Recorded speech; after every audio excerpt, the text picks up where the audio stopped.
Merhaba dostlarım.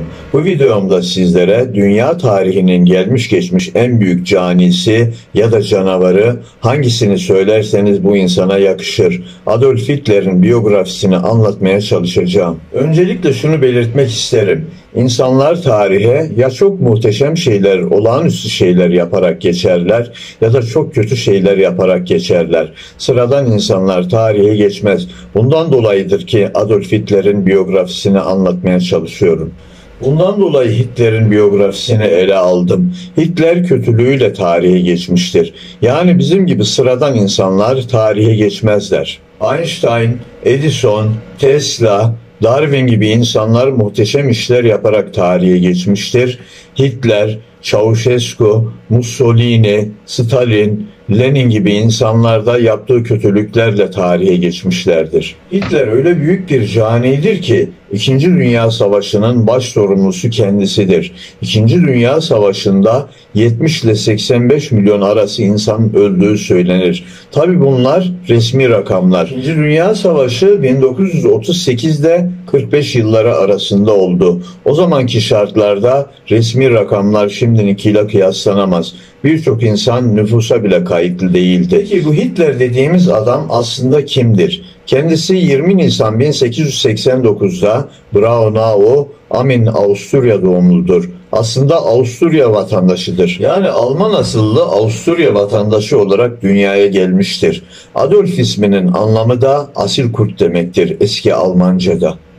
Babası bir gümrük memuru olan Alois Hitler'dir. Annesi Clara Pölz'dür. Ortaokul ve lise tahsilini Linz şehrinde yaptı. Babası memur olmasını istiyordu. Kendisi babasıyla zıtlaşıyor, ressam olmak istediğini söylüyordu. Sevmediği dersleri de hep asıyordu.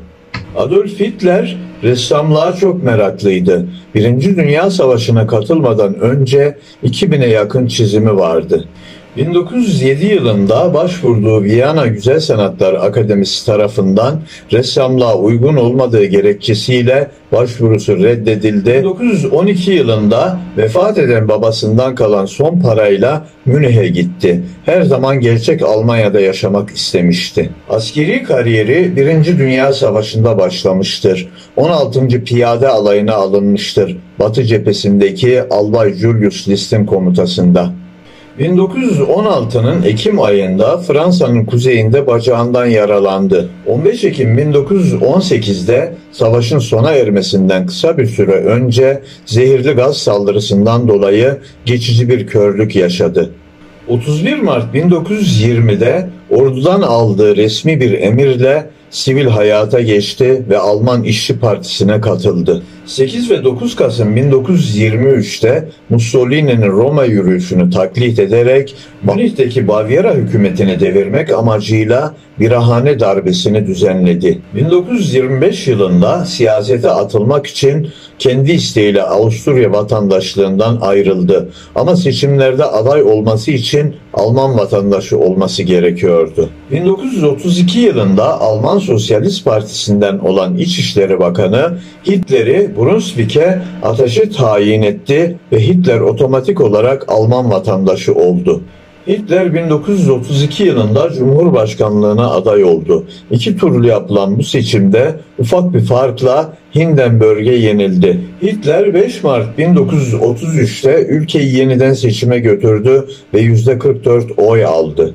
1934 yılında Hindenburg öldü. Hitler Cumhurbaşkanlığı görevini de üstlendi. Halkı referanduma götürdü. %89'luk oy oranıyla tekrar Cumhurbaşkanı seçildi. Hitler iktidarının 2. yılında pek çok üst düzey subayın öldürülmesini emretti. Uzun Bıçaklar Gecesi olarak da anılacak gecede 85 üst düzey insanın öldürülmesini emretti. Hitler ülkedeki bütün aksaklıkların Yahudi ve Çingeneler gibi bazı azınlıklar yüzünden olduğunu söylüyordu. Yahudi sermayesinden arındırılması gerektiğini söylüyordu. Yahudileri toplama kamplarına topladı. Çalışabilecek durumdakileri ayırdı. Çalışamayacak durumdaki insanları da gaz odalarında zehirleterek fırınlarda yaktırdı. Bu kadar iğrenç, bu kadar aşağılık, insanlık dışı bir mahluktu Hitler. Hitler Alman halkına şunu vaat ediyordu: bana 10 yıl verin, Almanya'yı bambaşka bir Almanya yapayım diyerek ilk olarak Avusturya'yı ilhak etti. İlk işgalini Avusturya'ya yapmıştır. 12 Mart 1938'de Avusturya'yı işgal etmiş oldu ve 2. Dünya Savaşı'nı da başlattı. Eylül 1939'da Polonya'yı ele geçirdi. 1940 yılında Fransa, Lüksemburg, Norveç, Belçika, Hollanda ve Çekoslovakya'yı ele geçirdi. 1941 yılında Yugoslavya'yı ele geçirdi. Yunanistan ve Bulgaristan'ı da 1941 yılında ele geçirdi. 1941 yılında hiçbir savaş ilanı olmaksızın Sovyetler Birliği'ne Doğu cephesini yığdı ve savaşı başlattı. Bu savaş 4 sene sürdü. Bunun sonrasında Amerika Normandiya çıkarmasını yaptı 1944 yılında. Alman SS ordusu o kadar azmıştı ki neredeyse Avrupa'nın tamamını ele geçirmişti. Rusya'ya Kızıl Meydan'a kadar gitmişlerdi. İngiltere'nin de bir kısmını işgal etmişlerdi. 1944 yılında Amerika artık işe el attı ve General Eisenhower'ın önderliğinde Normandiya çıkarmasını yaptı Amerika. Rusya'ya da destek verdi. Görüntüde Rusya ile Amerika düşmandır ama durum o kadar vahim bir hale almıştı ki bütün dünya Hitler'e karşı birlik olmak zorunda kaldı. Normandiya çıkarması son derece başarılı bir şekilde yapılmıştı ve Almanya'ya artık dur denilmişti. Bütün dünya birlik olup Almanya'ya saldırdı.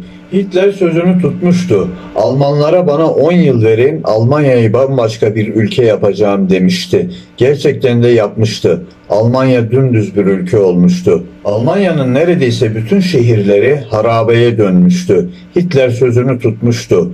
30 Nisan 1945'te eşi Eva Braun'la birlikte siyanürle kendisini önce zehirlemiş, sonra 2 el başına ateş etmiş ve intihar etmişti. Dünyada bir caniden kurtulmuştu. Yani bazı şeylere biraz da iyi tarafından bakmak gerektiğini düşünüyorum ben. Eğer o beğenmediğimiz birçoğumuzun düşman olduğu Amerika olmasaydı, Hitler gibi bir adam başarılı olsaydı dünya nasıl bir dünya olurdu? Videomu beğendiyseniz lütfen kanalıma abone olunuz. Hoşça kalın dostlarım.